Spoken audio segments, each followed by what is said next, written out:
Qanadımız hazırdır və hər biri laminasiya olunub 2 qanaddan ibarətdir. Bu barədə artıq bundan əvvəlki videolarda yəqin ki məlumatınız var və bilirsiniz.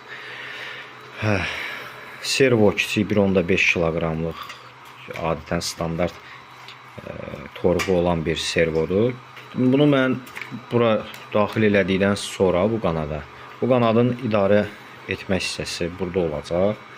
Sağa sola dönmədir, manevr eləmədir. O bu hissədə yerləşəcək. Belə bir kəsik olub, onda da təmir eləyəcəm, onu da göstərəcəm. Və buna da bir kiçik krişka qapaq düzəltmişəm, belə deyək. Deməli, hava axınını mükəmməl eləməkdən ötürü bunu mən nəzərdə tutmuşam. Sıxıntı olmasın, havanın müqaviməti ilə qətiyyən rastlaşmasın. Məqsəd budur. Ondan sonra davamı gələcək və davamın sizə göstərəcəm bir-bir.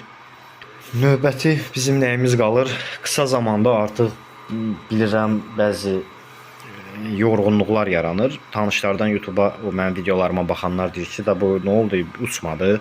Amma bunu hiss eləyirəm ki, əslində bunlar hamısı real danışsaq sırf özüm üçün nəzərdə tutmuşam ki, özüm bir-bir baxım və yaxud da mənim görmədiyim hissəni baxanlar görsün və səhvləri desin, ya deyək ki, hər hansı bir müsbət hissəni desin, ya mənfi hissəni desin ki, burada başı çıxan deyəcək ki, məsələn deyirəm də, bunun yerinə fanerka yox, məsəl üçün də deyək, PLA materialından eləsəydim daha yaxşı olardı. İndi mən bilmirəm də deyək, amma geri gəlmişəm PLA eləsəydim eyni çəki idi, 3 qram, 2 qramdır.